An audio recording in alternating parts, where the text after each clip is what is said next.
What is up, y'all? Today I'm going to be talking about Hollywood Fringe Festival. If you're not familiar with it, you may have heard of Edinburgh Fringe. But today I'm just going to talk about Hollywood Fringe Festival because I have done 2 of them as a performer so far and absolutely love the festival. A lot of people don't give live theater enough credit in Los Angeles, but it's a really great time for so many productions to come together and just kind of be like, hey, let's make theater and let's do it in a crazy, fast-paced way. What is Hollywood Fringe? So Hollywood Fringe is an annual performing arts festival right in the heart of Hollywood. So thinking of bad parking? Yeah. It also is just a collective of thousands and thousands of performers, writers, producers that just come together and put together theater. So you could have one venue that has 4 different Fringe shows and their loadout is really quick. You have one group doing a 4 p.m. show, 5 p.m., 6 p.m., all different crews, productions in the same venue and they're loaded in, out, in, out. It's kind of a home of experimental? Experimental.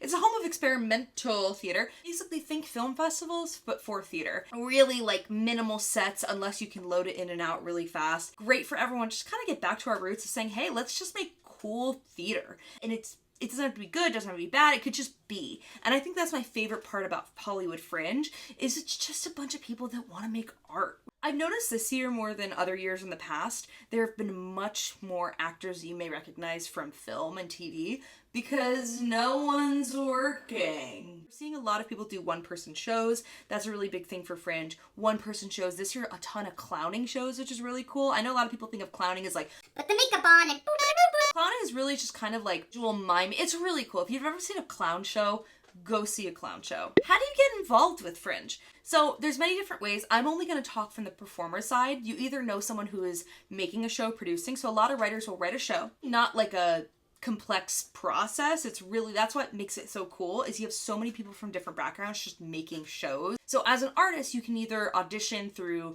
you'll see casting calls on Backstage, Actors Access, the whole thing. The past 2 shows I've done, I have auditioned for, and then I was cast, and then boom, part of a production. And then from those productions, I've been part of groups that put together a show for the Fringe Festival, and then years after continued to just make other shows not in Fringe. So it's a really great way to get involved with other performing arts, other theater people. So how long does Fringe run for? Fringe is about a month long, depending if your show advances on to, that's like encore performances, so it wins awards and you get extra performances. But the festival itself is during the month of June. So you're having a lot of shows in that condensed period, maybe in 6 shows, and it happens in that month, and you maybe only have like 3 weeks of rehearsals. I knew shows that were casting up until the week before opening day. So it is a fast freaking paced thing, but that's kind of adds to the charm of it. Rehearsal process itself, depending on when you're cast in your show, rehearsal process can be, as many rehearsals as the director wants, but you could be rehearsing, boom, show.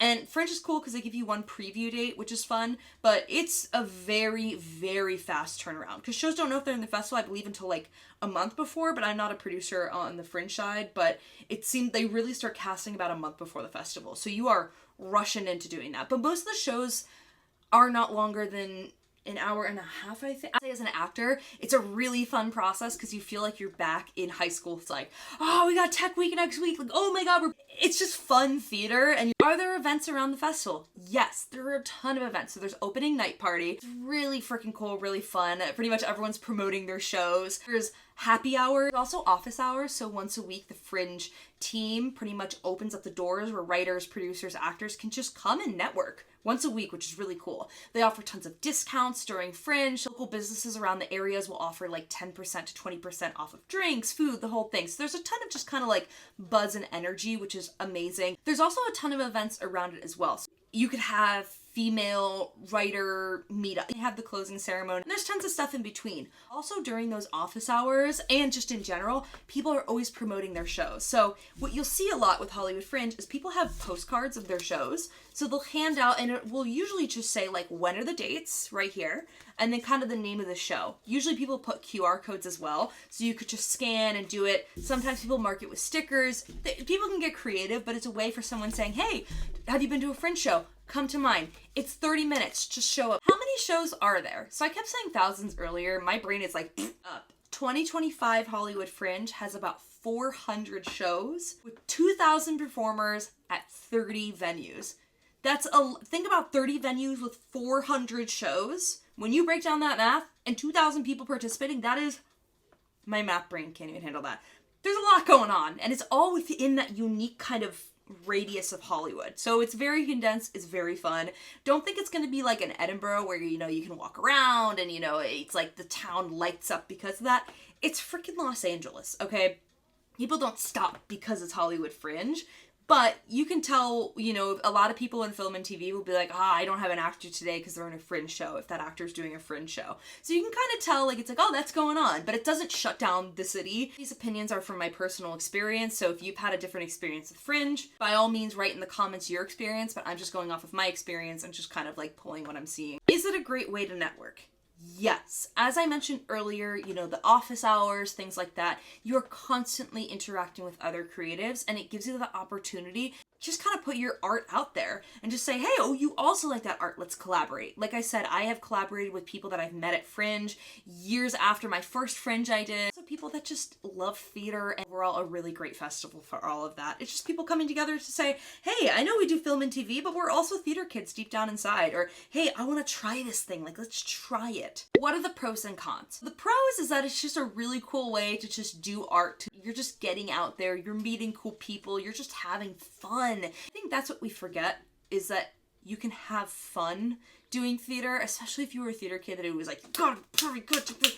You could just have fun and just do art to do art. And I love that. I just love, love, love that. And it's a great way for friends and family to just see you perform in a way that, you know, it's just maybe not your usual thing. You can just step outside of your box, meet new people. It's really cool.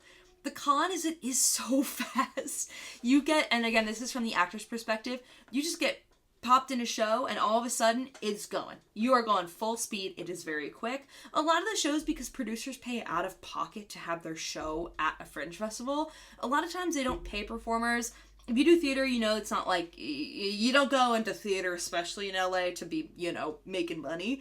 But, you know, some people do. Some people want to get paid, and a lot of Fringe shows, no. It's really just kind of, imagine a more professional scale of a bunch of people just making a show in their backyard, you know what I mean? But the backyard is a theater in Hollywood. Would I do it again? Yes, 100%. You kind of bond and get to know people. You get to do cool theater. And I think it's just such a fun festival. It's just overall a really, really fun experience. If you ever have the opportunity to do Fringe, whether it be Hollywood, New York, Edinburgh, do it.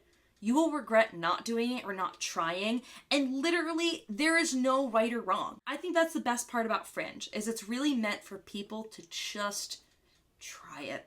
So if you're thinking about doing Hollywood Fringe, absolutely do it. Don't feel this judgment in your head that you're not at the level of this and that. No. It is just a really freaking fun time, and I can't wait to see everyone at Fringe next year. And if you're doing a show currently, drop it in the comments. I don't know if I'll have this out before. I think this is gonna come out after it ends, but maybe next year. If you have a show, comment it, the whole thing. And if you can subscribe, that would be amazing. But no worries if not. Thank you so much for listening. Bye.